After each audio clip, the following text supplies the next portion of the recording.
You are standing on a cliff. The wind is not just cold, it's angry. It whips your beard and tears at your wool cloak.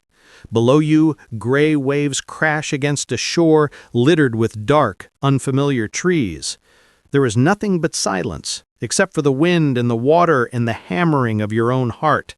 For 1,000 years, your people have known only the fjords of Norway, the icy shores of Iceland, the green hills of Greenland. But this is something else. This is a new world. And in your hand, you clutch a small carved hammer, a tiny symbol of the thunder god who protects you. You are one of the first Europeans to ever set foot in North America, and you are terrified. But you are not alone. You have brought your gods with you. Or so you hope. We all know the story, or at least we think we do. Vikings, big bearded men in horned helmets, which they never actually wore, by the way, sailing across the Atlantic in long ships, finding a new continent 500 years before Columbus even thought about it. We call this place Vinland. We now call it Canada. The story usually ends there. They came, they saw, they didn't conquer, and they left. A brief, fascinating little footnote in history. But what if that's not the whole story? What if we've been missing the most important part? We talk about their ships, their weapons, their settlements, but we rarely talk about their souls. What did these people believe? And when they stood on that strange new shore, did they whisper prayers to Odin, the Allfather? Did they ask Thor to bless this new land with his hammer? Did the old gods of Asgard ever truly reach the Americas? This isn't just a question about history, it's a question about what happens when an entire belief system, a universe of gods and monsters and magic, is carried across an ocean and planted in a world it was never meant for. Did it wither and die in the Canadian cold? Or did it leave a mark, a ghostly echo that we can still find today if we look hard enough? Let's go back to that man on the cliff. Let's call him Bjarni. He's not a king or a great warrior. He's just a trader, a farmer, someone who joined Leif Erikson's expedition for the promise of land, of timber, of a new life. Back in Greenland, life was hard. The ice was creeping back, the summers were getting shorter, the pastures were failing. Vinland was hope, but it was also fear. The sagas, the great epic stories of the Norse, tell us that the land was full of wonders. Wild grapes grew so thick they could make wine, the rivers were choked with salmon bigger than any they had ever seen. And the forests held endless timber, a resource more precious than gold to the Greenlanders. But the sagas also speak of a darkness. They speak of the Skraelings, the name they gave to the native peoples they met. Men who came from the woods, silent and strange, with terrifying weapons and even more terrifying numbers. Bjarni would have known these stories. He would have known that this new world was not empty, and it was not necessarily friendly. So what does a man like Bjarni do? In this place where everything is alien, from the trees to the animals to the people, he would have clung to the one thing that was familiar, his faith. And the Norse faith wasn't like modern religions. It wasn't something you did for an hour once a week in a special building. It was woven into the fabric of everyday life. Every tree, every rock, every river could have a spirit. The world was alive with magic and power. They believed in Landvættir, the spirits of the land. These were powerful, ancient beings that had to be respected. When the first Norse settled Iceland, the law code said that all ships had to remove their terrifying dragon-headed prow decorations before approaching the shore so as not to frighten and offend the local land spirits. Think about that for a second. It was literally against the law to be rude to the landscape's invisible guardians. This wasn't just superstition, it was a fundamental understanding of the world. You don't just take a piece of land, you have to form a relationship with it, and with the powers that already live there. Now, imagine Bjarni and his fellow settlers arriving in Vinland. They would have believed without a doubt that this new continent had its own Landvættir, its own local gods and spirits. And they would have been right, in a way. The indigenous peoples of the area had their own rich spiritual traditions tied directly to that land for thousands of years. But the Norse wouldn't have understood that. They would have seen this new land as spiritually wild, untamed. It needed to be claimed, not just for themselves, but for their gods.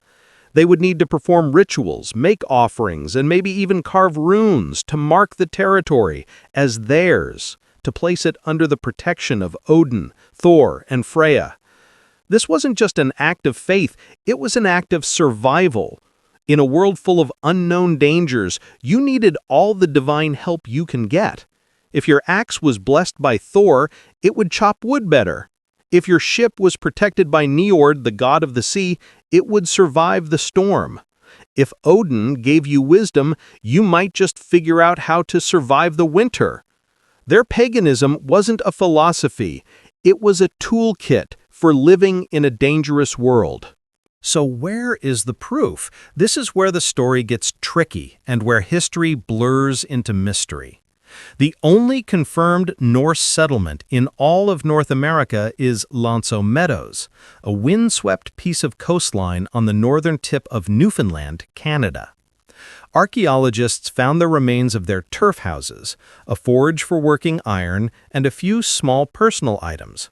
It's an incredible place, a UNESCO World Heritage Site. You can stand there today and feel the ghosts of the Vikings around you. But what we haven't found at Meadows is a temple. We haven't found a grand altar to Odin or a giant statue of Thor. And this is where we hit our first mind-blowing moment. We were looking for the wrong thing. Norse paganism didn't always need big temples. Often, worship was done in nature, in sacred groves of trees, near special rocks, or at a simple altar in the home called a horg. A pile of stones could be a holy site. A strangely shaped tree could be a connection to the gods. The evidence of their faith wouldn't be a stone church. It would be much more subtle, much harder for an archaeologist to find 1,000 years later. It might be nothing more than a pattern of stones that has long since been scattered, or a patch of forest that has since been overgrown.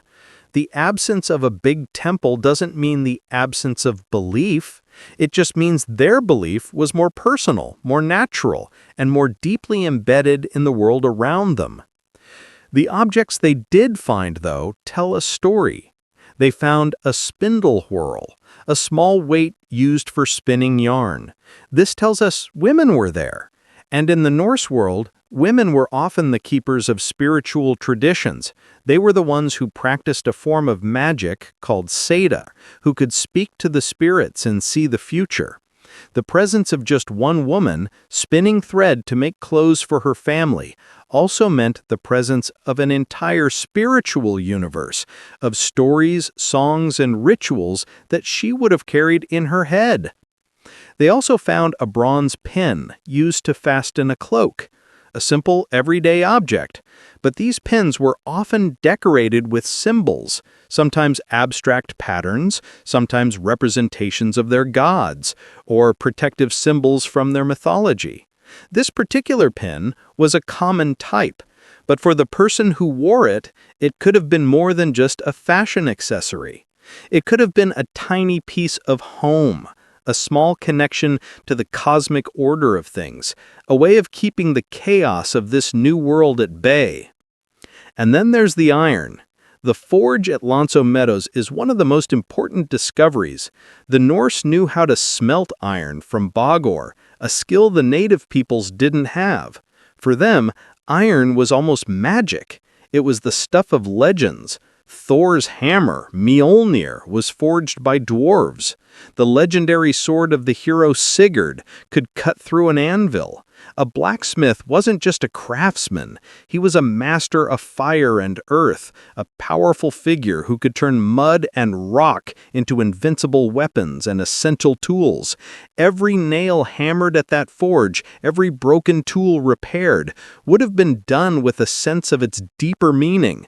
They weren't just making nails, they were taming the new world, imposing their will and their technology upon it, and the act of smithing itself was deeply connected to their mythology. It was a divine art. So even though we don't have a big sign that says Thor was worshipped here, the very presence of that forge is a powerful hint of the belief system that gave it meaning.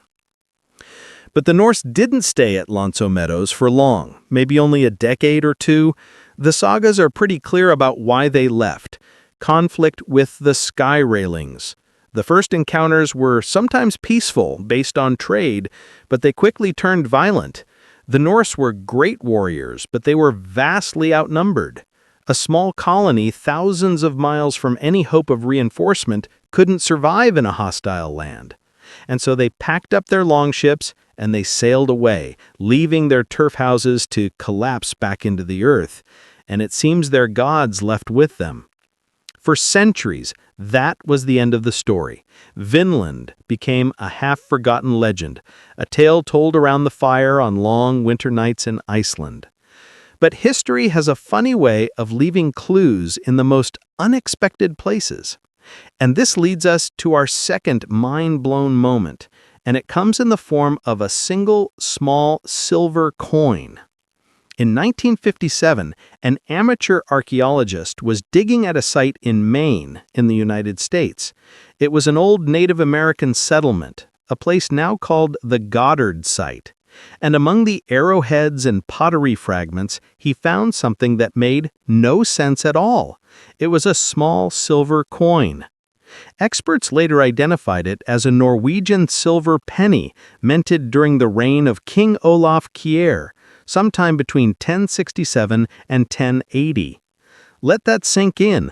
A real 11th century Viking coin found in a Native American camp hundreds of miles south of where the Vikings were ever known to have been. How on earth did it get there? Was there a secret Viking settlement in Maine we never knew about? Did a lone Norse explorer get lost and wander down the coast? The most likely answer is actually even more interesting. The coin was probably not spent by a Viking. It was probably traded. We know there were vast, ancient trade networks that crisscrossed North America long before Europeans arrived. The coin could have been found at Meadows by a native person after the Norse left. Or maybe it was traded from one group to another, passing hand to hand, moving slowly south and west, its original meaning completely lost. For the Norsemen who dropped it, it was money. For the Native Americans who found it, it was probably something else. A curiosity, a pretty piece of silver, maybe even an object of spiritual power, a shiny trinket from a pale-skinned ghost. The Maine Penny doesn't prove that Norse paganism was practiced in Maine, but it proves that the two worlds, the Norse world and the indigenous world, were not completely separate. They touched, they interacted, and objects, and maybe even ideas, could pass between them. It opens up a whole universe of possibilities. If a coin could travel that far, what else could? A story? A piece of a song? The name of a god? We'll probably never know for sure, but that little coin is a tantalizing ghost, a hint of a much more complex and interconnected past than we ever imagined. This whole journey of exploration and what it does to people's beliefs is fascinating. So here's a question for you all. If you were one of these Norse explorers setting out into a vast unknown land completely cut off from your home, what is one object or symbol you would bring with you to feel connected to your home and your gods? It could be anything, big or small. Let me know what you would choose and why in the comments below. I'm genuinely curious to see what you all come up with. And while you're down there, if you enjoy these historical videos, please like the video, subscribe to History Candle YouTube channel. It helps a small channel like ours continue to explore these amazing stories from the past. Now, let's get a little weird. Let's move from archaeology to the much murkier world of mythology and folklore. The Norse sagas that tell us about Vinland, the saga of the Greenlanders and the saga of Eric the Red, were written down 200 years after the events they describe. And they were written down by Christians. By the 13th century, Norway and Iceland had converted to Christianity, and the old pagan ways were being suppressed. The scribes who wrote the sagas were in a difficult position. They were telling the stories of their heroic pagan ancestors, but through a Christian lens. So how much did they change? How much did they leave out? Did they deliberately downplay the pagan rituals and beliefs of Leif Erikson and his crew? It's very likely. They might mention someone making a sacrifice for good luck, but they probably wouldn't go into the gory details. They might mention a belief in trolls or elves, but they frame it as old-fashioned superstition. But even through this Christian filter, the pagan worldview still shines through. The sagas are full of fatalism, a core Norse belief in the power of destiny or weird.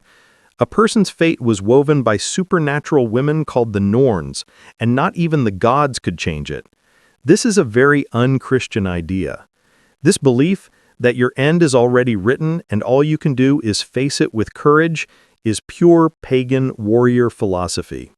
The characters in the sagas are constantly having prophetic dreams, seeing omens, and dealing with magic.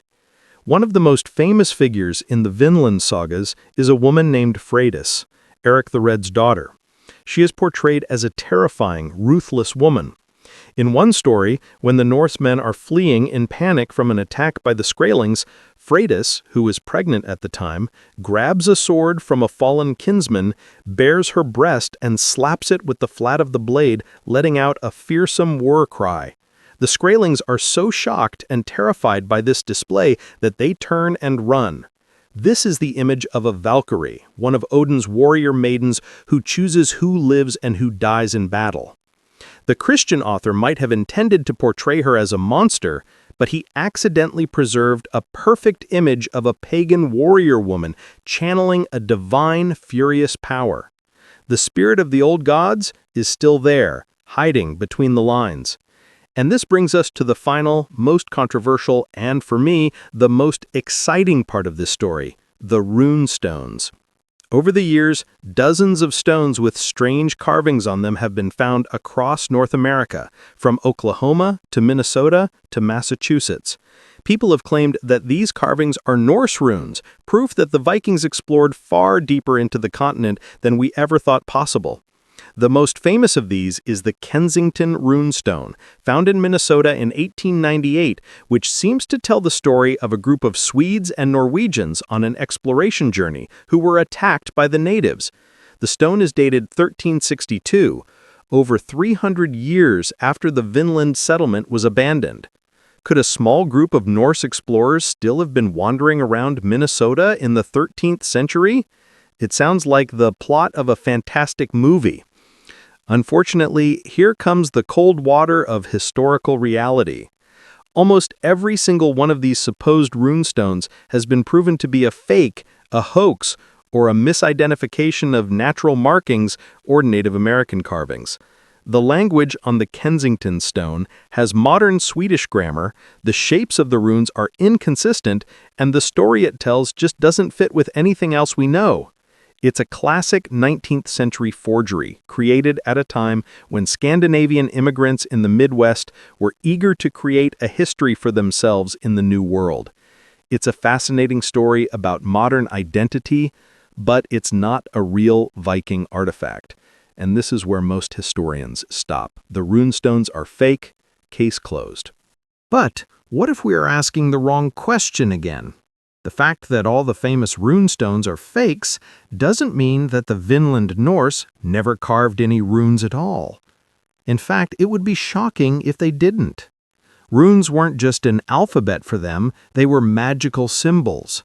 Each rune had a name, a sound, and a mystical meaning.